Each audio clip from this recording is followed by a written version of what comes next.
After studying this module, you will be able to define research and the purpose of research.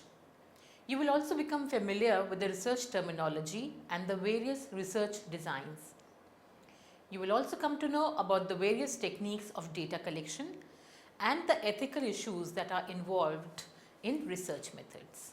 So let us start by defining research. What exactly is research?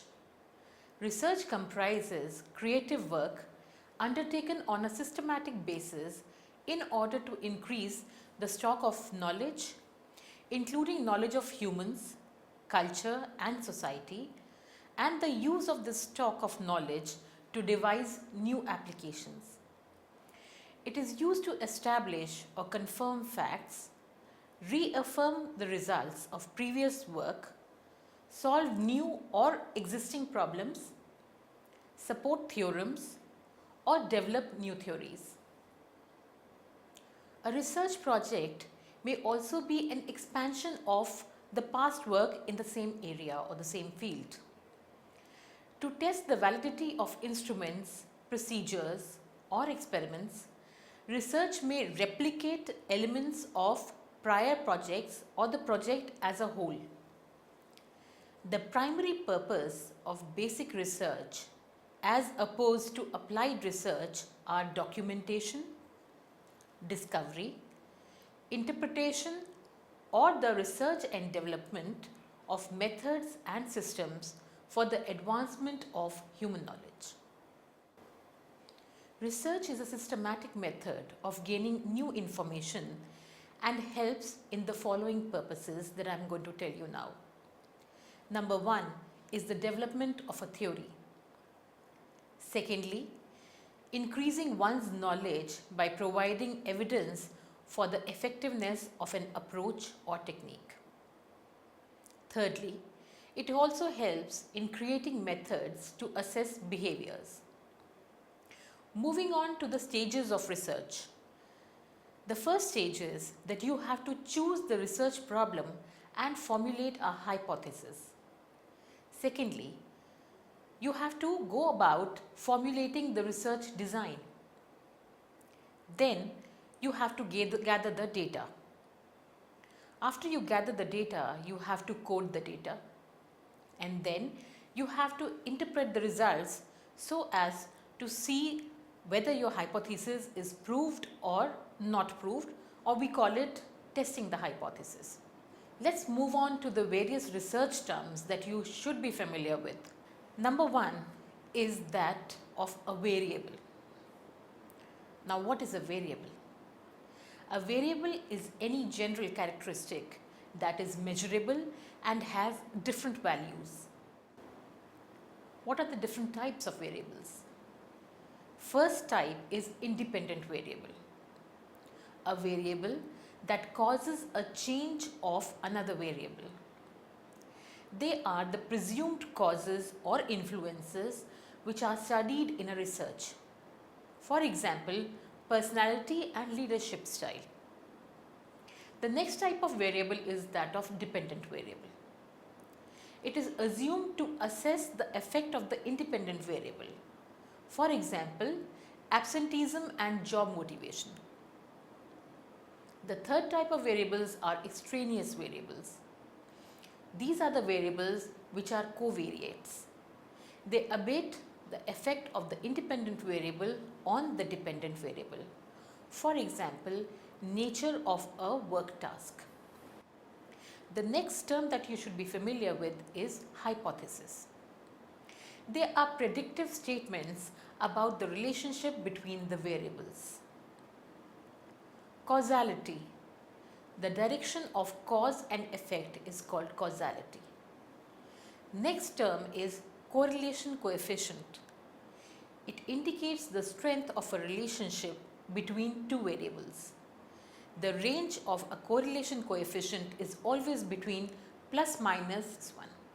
Let's go on to research designs. A research design is the blueprint of the study.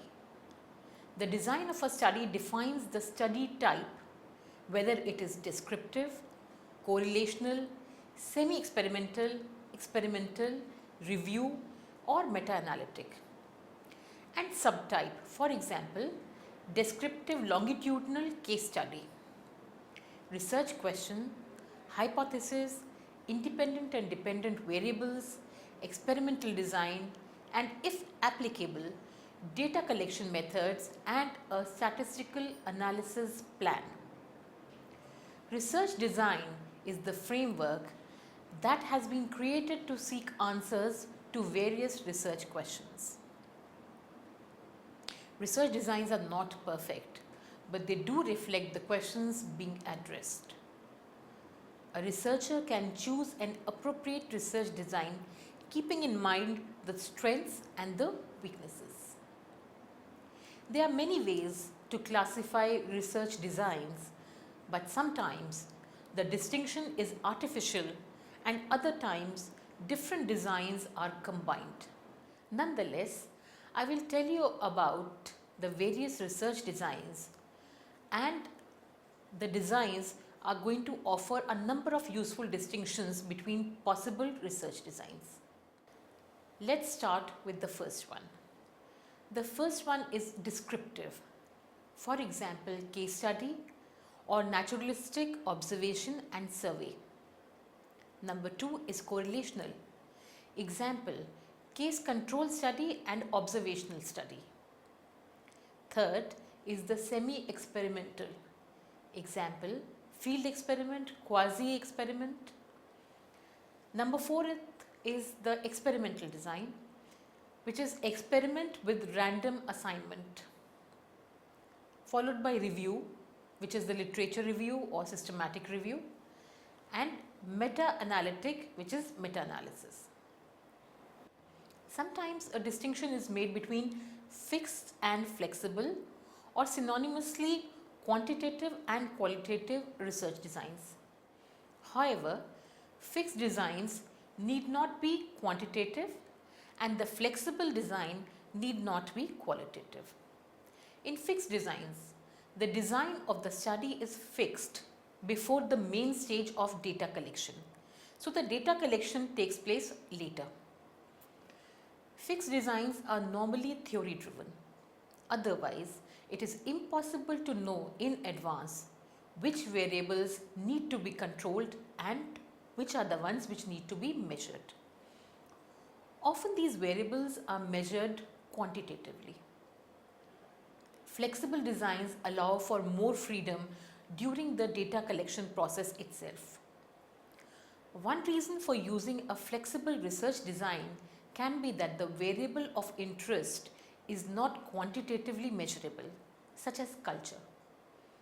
In other cases, theory might not be available before one starts the research. Let's move on to the case study method.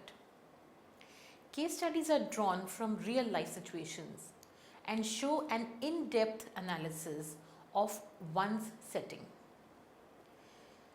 They are detailed descriptions about an organization or its employees.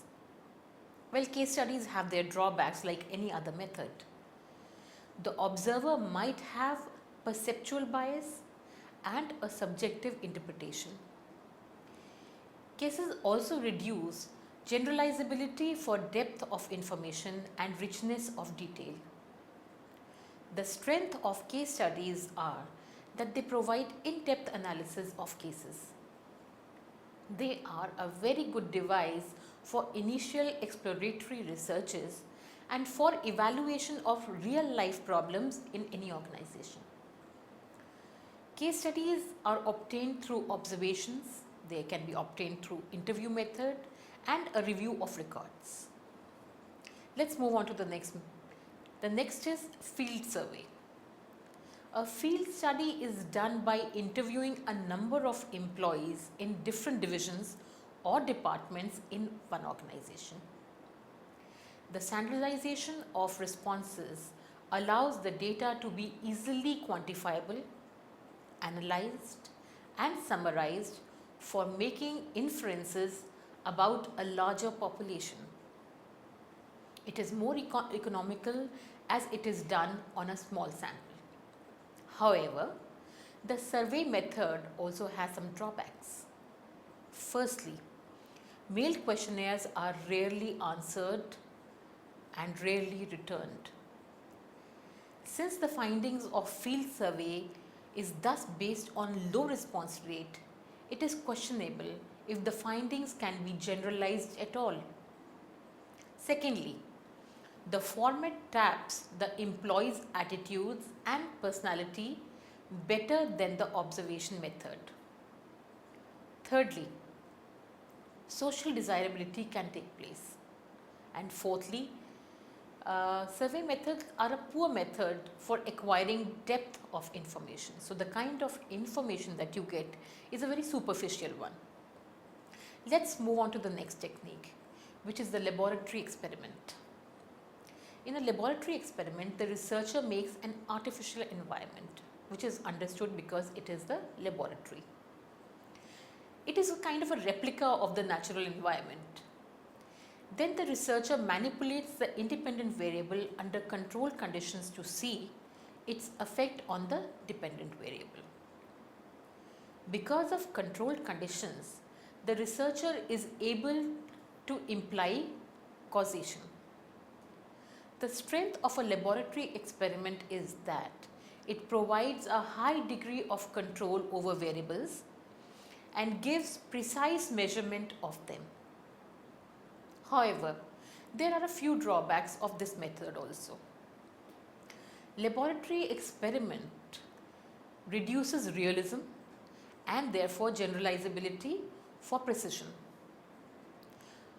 As it is an artificial environment, it becomes difficult to generalize the studies to real life work experiment. And also, many laboratory experiments deal with phenomena that actually cannot be applied to real life situations. Now let's move on to the other form of experimentation, which is the field experiment. It is similar to the laboratory experiment, except that it is conducted in a real organization and not in a laboratory. The natural setting is more realistic than the laboratory setting, and this enhances validity, but it hinders control. Unless control groups are maintained, there can be a loss of control if extraneous variables intervene. However, many a times, organizations do not allow outside researchers to come and study their employees, and hence selection bias occurs. They are also very costly. But field experiments give the most valid and generalizable findings. Moving on to the next method, which is observation. It is a preferred method of data collection when one wants to study the behavior that occurs in some particular setting or institution in detail.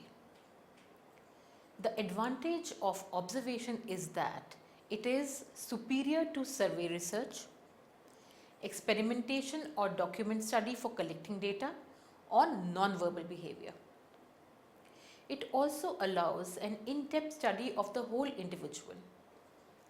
It is also a very flexible technique that allows the observer to concentrate on any variables that prove to be important for the study. Observations take place in natural environment, and researchers are able to study over a longer period if we compare it to survey or the experimental method. They are also less reactive than other data collection techniques, but the presence of a stranger and the error involved in human observation become a major disadvantage. There are other drawbacks as well of the observation technique, one of which is a little control over extraneous variables. As we all know that in data collection, the extraneous variables need to be controlled. Observation data can only be quantifiable to a certain extent only. Since observational studies are conducted in depth with subjective data, the data gathered by two researchers might not be comparable. Observations are conducted over a longer period of time, and this complicates the problem of reliability when many observers are used. Also, an observer has difficulty receiving approval for the study. The next method that I am going to teach you is document study. Documents mean any written material that contains information about a phenomenon that is wanted to be studied. Documents are both primary and secondary. Primary documents include accounts written by people who experience the event or behavior. Secondary documents, on the other hand, are written by people who are not present on the event but who receive information by interviewing the eyewitnesses or by reading the primary documents. There are certain advantages of this method. One of them is that it allows research on subjects to which the researcher does not have physical access. It is well suited to study over a long period of time. And another advantage is that the document survey can use a larger sample, which will lead to more statistically significant results. Also, spontaneous behavior can be recorded when they occur. Document analysis is less expensive than large-scale surveys. And documents are high on quality and they are very valuable. There are also some disadvantages of this method. The various goals for which documents are written can bias them in many ways. Another disadvantage is that documents get destroyed if not taken good care of. Many documents provide an incomplete account to the researcher who has had no prior experience with knowledge of the events or behaviors. There are many areas where information is actually never recorded. Mostly, well-educated people write documents. Documents lack a standard format and are written in words rather than in numbers. So, it becomes very difficult to quantify them. Let's move on to the data collection techniques. Data collection is the process of gathering and measuring information on variables of interest in an established, systematic fashion that enables one to answer stated research questions, hypotheses, and evaluate the outcomes. The data collection component of research is common to all fields of study, including physical and social sciences, humanities, business, etc. While the methods vary in discipline, the emphasis on ensuring accurate and honest collection remains the same. So we can say that the goal of all data collection is to capture quality evidence and then translate to rich data analysis, which allows the building of a convincing and credible answer to questions that have been posed. Well, regardless of the field of study or preference for defining data, whether it is quantitative or it is qualitative, accurate data collection is essential to maintaining the integrity of research. Both the selection of appropriate data collection instruments, existing, modified or newly developed, and clearly delineated instructions for their correct use reduce the likelihood of errors occurring. A formal data collection process is necessary as it ensures that data gathered are both well defined and accurate, and that subsequent decisions based on arguments embodied in the findings are valid. The process provides both a baseline from which to measure and in certain cases a target on which to improve. Let's talk about sampling here. It is the process of selecting a part of a larger group of participants with the intent of generalizing the findings to the complete population. Sampling is less expensive than interviews, observations and surveys as a small population is selected.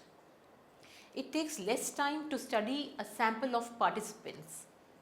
Better quality can be obtained if a reasonable amount of time is devoted to the assessment. But the only catch is that the sample should be a truly representative one of the complete population. Moving on to tests. A test is a set of problems which has right and wrong answers.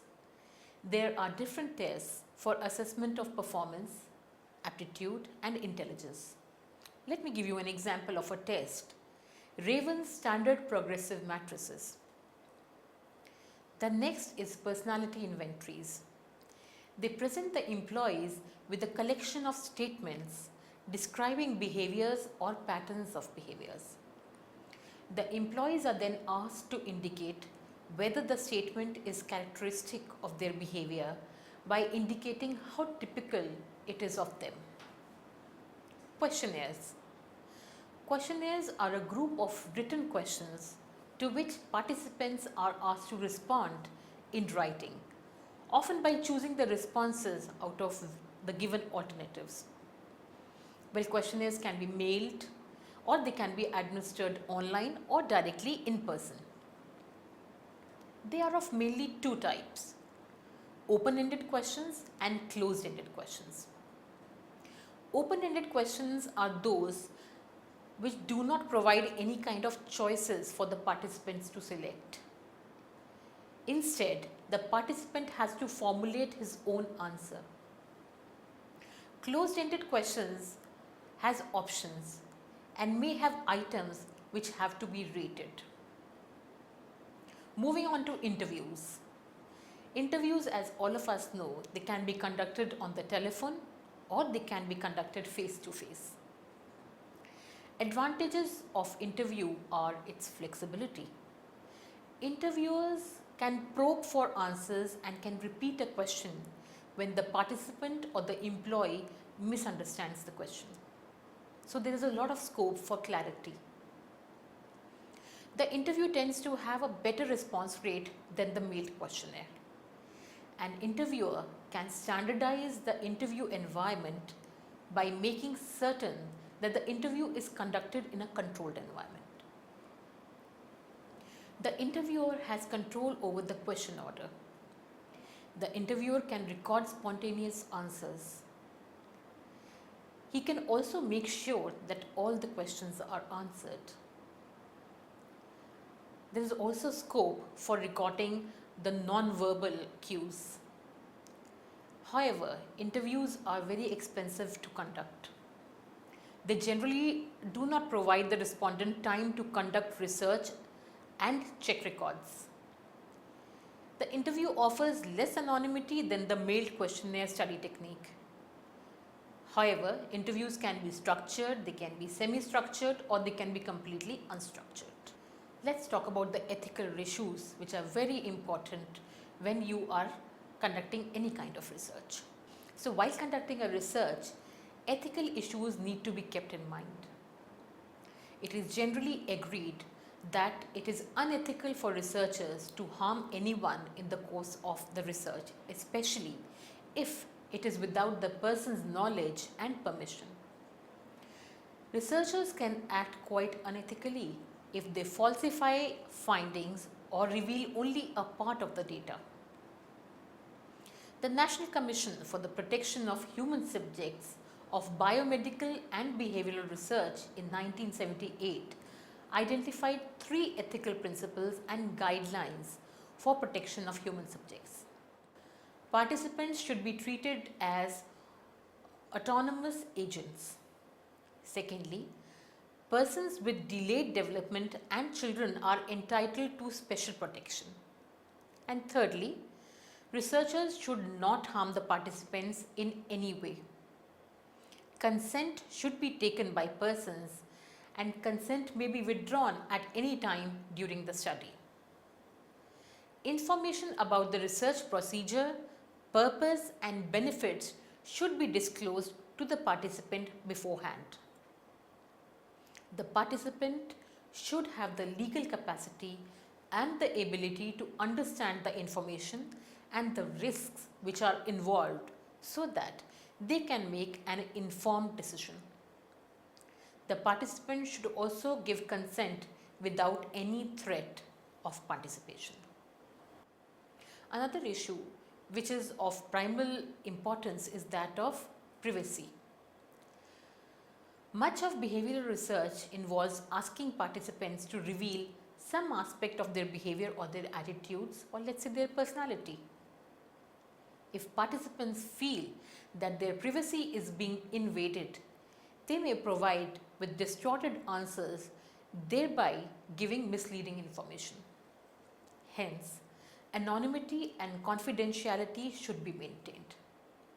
If the data is anonymous, participants are more willing to share information.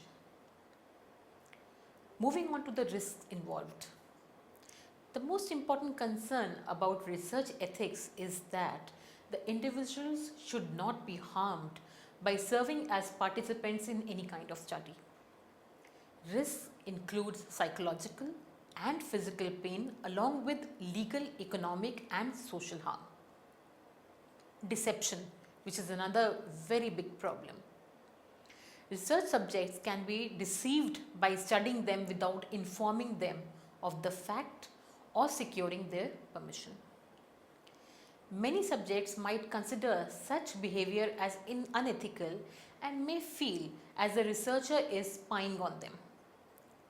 A common form of deception involves informing the subjects that they are a part of the study, but then deceiving them about its true nature. While conducting a research, the following assumptions should always be kept in mind. Number one, the researcher is qualified to conduct the research. Number two, the potential good from the study will outweigh the potential harm to the individual. Number three, the potential harm to the participant is relatively minor and of a short duration. Fourthly, the participant is aware of the possible dangers before giving his or her consent.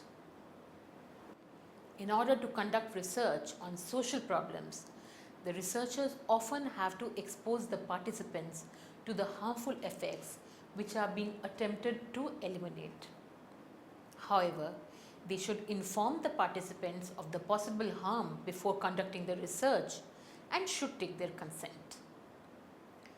Researchers should reduce the potential harm to a participant to the minimum. Ethical issues should be kept in mind while conducting any kind of research. Another problem that we face nowadays is that of fabrication, which is the making up of the data or results and falsification. That is, changing the data or results should not be done while collecting the data. Let us summarize what I have taught you.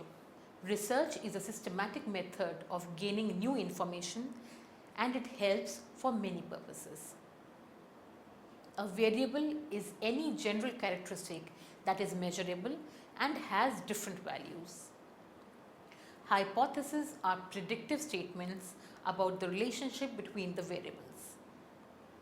Correlation coefficient ranges from +1 to -1.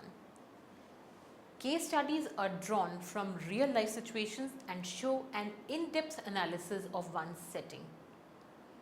A field study is done by interviewing a number of employees in different divisions or departments of an organization. Experiments can be either lab experiments or they can be field experiments. Sampling is the process of selecting a part of a larger group of participants with the intent of generalizing the findings to the complete population. Questionnaires are a group of written questions to which participants are asked to respond in writing, often by choosing responses out of the given alternatives. Researchers should inform the participants of the possible harm before conducting the research and should take their consent.